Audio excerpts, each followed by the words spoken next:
बिस्मिल्लाहिर्रहमानिर्रहीम। अस्सलाम वालेकुम नाज़रीन, मैं हूं फैयाज़ राजा और आप देख रहे हैं आपका अपना यूट्यूब चैनल। दोस्तों, इस वक्त जो अगला $100 मिलियन का क्वेश्चन है वो जनाब ये है कि अगला सीएम खैबर पख्तूनख्वा कौन होगा।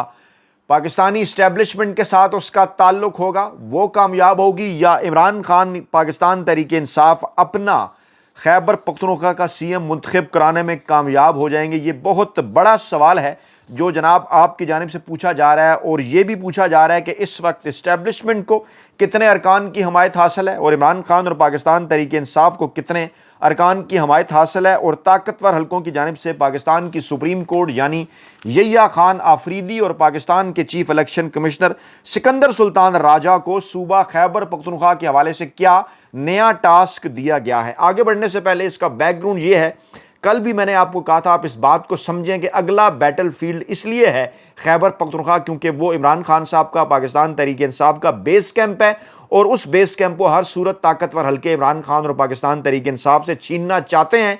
और गंडापुर साहब की वजह से जो नुकसान पहुंच रहा था, इमरान खान साहब ने बर वक्त उसका अंदाज़ा लगाया और उन्होंने एक दलेराना और बड़ा फैसला किया, और अब उन्हें कल वो वाजे कर चुके हैं कि जनाब इस वक्त जो सूरत हाल है KPK के अंदर, जिस किस्म का ऑपरेशन वहाँ के अवाम की मर्ज़ी के बगैर किया जा रहा है, वो मुस्तकबिल में पाकिस्तान तहरीक इंसाफ को नुकसान पहुँचाएगा। और कल की जो कोर कमांडर कॉन्फ्रेंस थी वो जनाब क्या कह रही थी, जिसके अंदर एक खुफिया मैसेज था कि चाहे गंडापुर साहब को बदल दिया जाए, जो भी वज़ीर आला आए, हमारी जो वहाँ की पॉलिसी है सूबे के हवाले से वो वही रहेगी। अब ये बैकग्राउंड है इसका। अब मैं जनाब आपको लेकर चलता हूँ मौजूदा सूरत हाल की जानिब कि हुआ क्या है। सबसे पहले क्या कार्ड्स खेले जा रहे हैं। सबसे पहले तो जनाब पाकिस्तान पीपल्स पार्टी को मैदान के अंदर उतारा गया, और उनके जो नाम नहाद गवर्नर खैबर पख्तूनख्वा हैं, जिनको शायद वहाँ की आवाम जो है वो 1000 वोट भी ना दें, जिस हल्के से भी वो खड़े हों, ये हालत है इस वक्त पीपल्स पार्टी की खैबर पख्तूनख्वा के अंदर। लेकिन उनको क्योंकि डेफिनेटली उन चीज़ों का फल मिल रहा है जो जरदारी साहब ने डील की इस्टेब्लिशमेंट के साथ उस मौके पर 8 फरवरी 2024 को, कि जब नून लीग का कोई हाल नहीं था। तो जनाब वो जो हैं गवर्नर KPK साहब कुंडी, उन्होंने जनाब क्या किया है कि उन्होंने फ़िलहाल इस्तीफ़ा रोक लिया है, और वो जनाब अब इस किस्म की बातें कर रहे हैं कि जनाब हमारे पास तो अभी इस्तीफ़ा पहुंचा नहीं है, और इस मामले को अब वो इलेक्शन कमीशन और सुप्रीम कोर्ट के ज़रिए इसको डिले करने की कोशिश करेंगे। लेकिन मैं कुछ चीज़ें आपके सामने रख देता हूँ, हम तो हक़ाइक़ के साथ हमने आना होता है ना। ये जनाब सूबा बलूचिस्तान यानी बलूचिस्तान हाई कोर्ट का मुकदमा है बनाम हाशिम खान। फैसला सुप्रीम कोर्ट ने क्या करार दिया था जनाब, PLD 1976 supreme court 315। Supreme court ने कहा कि वज़ीर आला का इस्तीफ़ा जैसे ही गवर्नर को पेश किया जाता है वो उसी वक्त मुअस्सर हो जाता है। गवर्नर की कबूलियत महज रस्मी कार्रवाई है, कोई आइनी शर्त नहीं। अगला मुकदमा नासिर मुल्क बनाम सूबा KPK 2013 का है। फैसला ये पेशावर हाई कोर्ट ने कहा हुआ है गवर्नर आइनी सरबराह है, सियासी नहीं, वो वज़ीर आला के इस्तीफ़े या असम्बली के फैसले में मुदाखलत नहीं कर सकता। तीसरा परवेज़ अलई साहब का 2022 का केस है लाहौर हाई कोर्ट का। लाहौर हाई कोर्ट ने कहा, उन्होंने वाजे किया कि वज़ीर आला के इस्तीफ़े के बाद गवर्नर के पास कोई इख्तियार नहीं रहता कि वो उसे रोक सके। इस्तीफ़ा के बाद वज़ीर आला सिर्फ उस वक्त तक काम कर सकता है जब तक नया वज़ीर आला हलफ ना उठा ले। ये जनाब आप यानी ये कानून आइन ये कहता है पाकिस्तान का, ठीक है। हक़ाइक़ हमने आपके सामने रखने हैं, हमने तो मुकाबला हक़ाइक़ के साथ करना है। अच्छा, अब जनाब सूरत हाल ये है कि आज इमरान खान साहब से तोशा खाना केस 2 के हवाले से जब मुलाकातें हुई हैं उनसे, उसके बाद तो इमरान खान साहब ने वहाँ वाजे कर दिया है कि 3 दिन के अंदर अगर ये तब्दीली ना आई ना तो हम मज़ामत करेंगे। वहाँ पर सोहेल अफरीदी साहब को मुंतखब होना चाहिए। सलमान अकरम राजा ने भी ये पैगाम दे दिया। अच्छा, अब यहाँ रुकें थोड़ी देर के लिए। ये तो वज़ीर आला ने काम किया है। अब दूसरा काम ये हुआ है कि ये तो गवर्नर साहब ने काम किया है ना, कि यानी इसके अंदर वो रोड़े अटका रहे हैं, पीपल्स पार्टी को उतारा है उन्होंने। अगला काम जनाब जो कि नून लीग की जानिब से करवाया गया है, अब से जो है वो TV चैनल के ऊपर अता तारड़ साहब ने अपना चेहरा कराया, साथ इख्तियार वली साहब बैठे हुए थे, और दोनों की जो हालत है अवाम के अंदर वो आपको पता है। नहीं, तारड़ साहब किसी भी हल्के से मुंतखब हो सकते हैं, MPA तो बहुत दूर की बात है, शायद कौंसलर भी मुंतखब नहीं हो सकते। यही हाल इख्तियार वली साहब का है। नून लीग के ने उन्हें जनाब वहाँ पे KPK के अंदर रखा हुआ है, लेकिन वो उनके भी शायद 1000 वोट भी उन्हें किसी हल्के से नहीं मिलेंगे। दोनों आए जनाब, उन्होंने प्रेस कॉन्फ्रेंस की और उन्होंने सोहेल अफरीदी के खिलाफ एक प्रोपेगेंडा शुरू कर दिया, और उसमें उन्होंने किस चीज़ का तासुर किया, वो जो है ना वही जो कोर कमांडर कॉन्फ्रेंस के अंदर कहा गया ना कि जनाब हम ये जो सियासी सरपरस्ती है दहशत गर्दों की, इसको हम बर्दाश्त नहीं करेंगे, यानी एक माहौल बनाने की कोशिश की। और यहाँ पर अब वो सोहेल अफरीदी के खिलाफ एक प्रोपेगेंडा शुरू हो गया कि जनाब ये तो बड़े प्रो तालिबान हैं और इमरान खान साहब जो हैं वो दहशत गर्द हैं और तालिबान को सपोर्ट करना चाहते हैं, इसलिए ये सब कुछ कर रहे हैं, और KPK की पॉलिसी काबुल से नहीं बनेगी, इस्लामाबाद से बनेगी, इस किस्म की बातें करके ये कार्रवाई अब नून लीग ने डाली है। तीसरी कार्रवाई क्या है, वो इलेक्शन कमीशन ने डाली है जनाब। वो कार्रवाई जनाब ये है कि पाकिस्तान तहरीक इंसाफ के वहाँ पर जो 93 के 93 अरकान है ना खैबर पख्तूनख्वा की असम्बली के अंदर, 145 अरकान है कुल, पहले तो ये समझ लें। उसमें से जो 93 अरकान है ना वो पाकिस्तान तहरीक इंसाफ के हैं। डेफिनेटली एक अच्छी मेजॉरिटी जनाब उन्होंने वहाँ पर ली है, तकरीबन 2/3 मेजॉरिटी। और अब जनाब हुआ क्या, अब उनको आज़ाद करार दे दिया है, क्योंकि सिकंदर सुल्तान राजा साहब को एक नया खुफिया टास्क दिया गया कि अब जनाब आपने वहाँ पर गंद डालना है और वहाँ पर गैर आइनी और गैर कानूनी तरीके से आपने रोकना है कि PTI जो है वो वहाँ पर अपना वज़ीर आला मुंतखब ना करा सके। सुप्रीम कोर्ट और ये अफरीदी साहब भी इनकी बैकिंग के ऊपर हैं। डेफिनेटली जो कुछ भी सिकंदर सुल्तान राजा साहब ने अभी तक किया है, खुलकर हम ये बात करते हैं, उसमें उससे सुप्रीम कोर्ट चाहे वो काजी फाइज ईसा वाली हो या बाद वाली हो, उनकी उन्हें सपोर्ट हासिल रही है। तो अब ये टास्क उन्हें यहाँ से दिया गया। अच्छा, अगला क्या मामला हुआ है, मुतद्दा अपोजिशन उनको एक्टिव कर दिया गया, वो भी मिलकर कार्रवाइयाँ डाल रही है। और हमारी इत्तलात के मुताबिक उनके जो 5 पार्लिमानी लीडर हैं, यानी कौन कौन सी जमातें हैं, जमीयत उलमा इस्लाम फजल रहमान साहब, जी हाँ, इसके साथ साथ मुस्लिम लीग नवाज़, जी हाँ, ये भी वहाँ पर हैं। और जनाब इसके बाद हैं फिर पाकिस्तान पीपल्स पार्टी, ये भी है, और अवामी नेशनल पार्टी, ये भी जनाब वहाँ पर मौजूद है। और फिर पाकिस्तान तहरीक इंसाफ नज़रियाती, जी हाँ, क्या, पाकिस्तान तहरीक इंसाफ नज़रियाती।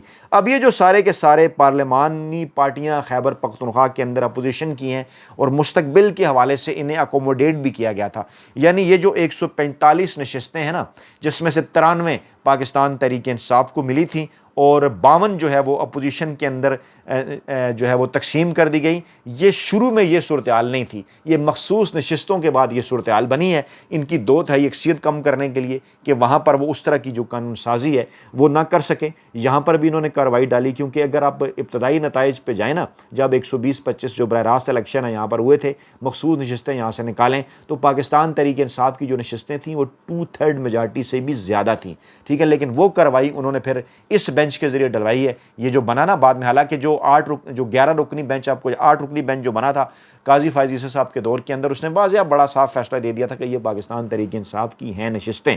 लेकिन काजी फाइज ईसा क्योंकि दूसरी तरफ गए थे, कुछ मजीद जजेस भी दूसरी तरफ गए थे, अब इन्होंने माहौल तो ये सारा अपने हक में करना था, उसके बाद इन्होंने इसके ऊपर जनाब एक जो है वो नज़रसानी अपील की और अब मर्जी का फैसला ले लिया। जारी बात है जज इस्टेब्लिशमेंट की गोद में बैठे हुए हैं, और उस फैसले के बाद फिर आप वहाँ पर KPK के अंदर इन्होंने सूरत हाल तब्दील कर दी। इन्हें क्योंकि अंदाज़ा था कि हमने इमरान खान साहब का जो बेस कैंप है उसमें मुस्तकबिल में जाके हमने नकब लगानी है, और वो किस तरह लगानी है उसके लिए ये सारी प्लानिंग कर रहे थे। और उसमें अब आपने ये जो नशस्तों की मखसूस नशस्तें डाल के ना, ये जो 145 नशस्तें हुई हैं, अब इसमें जो 93 हैं वो जनाब पाकिस्तान तहरीक इंसाफ के अरकान हैं, और बाकी बच जाने वाली वो जो 52 नशस्तें हैं वो जनाब अपोजिशन की 5 जमातों के पास हैं। अच्छा, अब यहाँ पर जो वज़ीर आला बनना है उसको कम से कम 73 वोट चाहिए सादा अक्सियत के लिए ना। 145 के अवान में आप 2 में तकसीम करें तो आपके पास क्या आता है, 72.5। तो आपने क्योंकि एक ज़्यादा लेना है, यानी 72 अपोजिशन में हो, 73 हुकूमत में हो, तो तब यहाँ पर जो है वो यानी कि जो अपना वज़ीर आला बनाना चाहती है उसको 73 वोट लेना होंगे।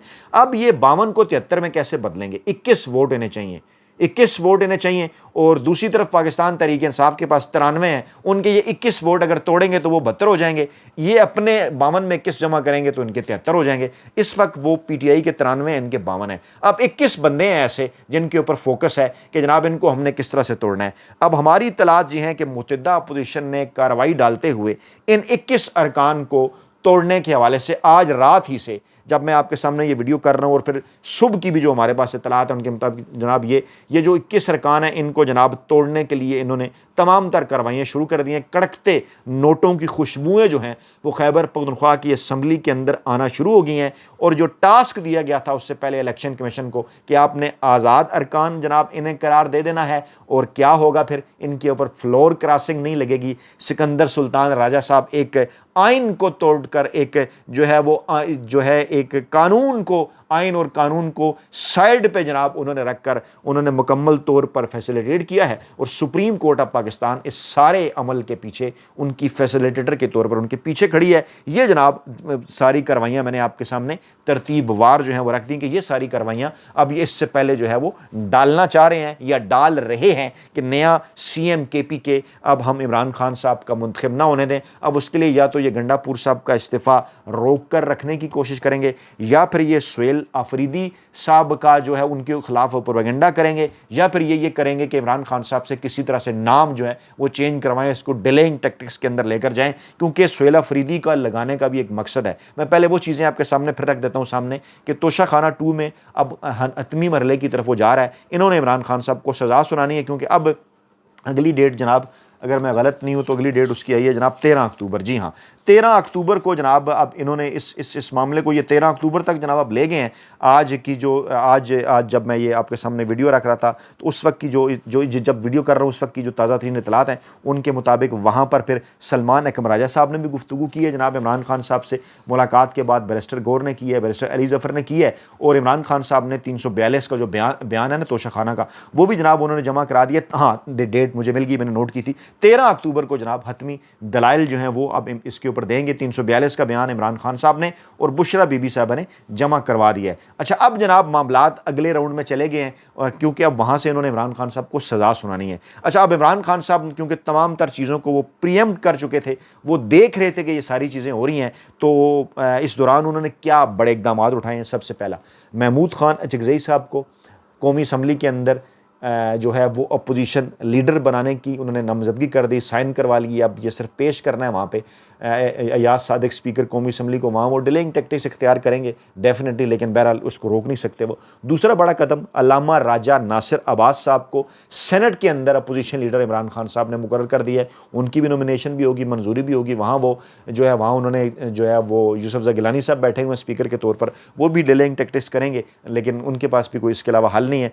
तीसरा काम इमरान खान साहब ने यह किया है कि गंडापुर साहब को उन्होंने हटा दिया है, और गंडापुर साहब को उन्होंने इसलिए हटाया कि आप ज़रा याद करें कि वो जो दो लेकर आए थे ना वो लॉन्ग मार्च इस्लामाबाद, उसके बाद फिर वो जो कुछ हुआ पीटीआई के साथ, वो मायूसी, और उसके बाद फिर बुशरा बीबी भी गिरफ्तार हुई, उसके बाद ये खुद भी फिर गायब हुए, एक कारकुनान भी शहीद हुए, उसके बाद एक मायूसी किसी कैफियत, और कहा गया कि नवंबर 2024 के बाद हमने पीटीआई को जनाब पक्का ख़त्म कर दिया या उसको ऐसी जगह पर ले गए क्या वो वापस नहीं आ सकते।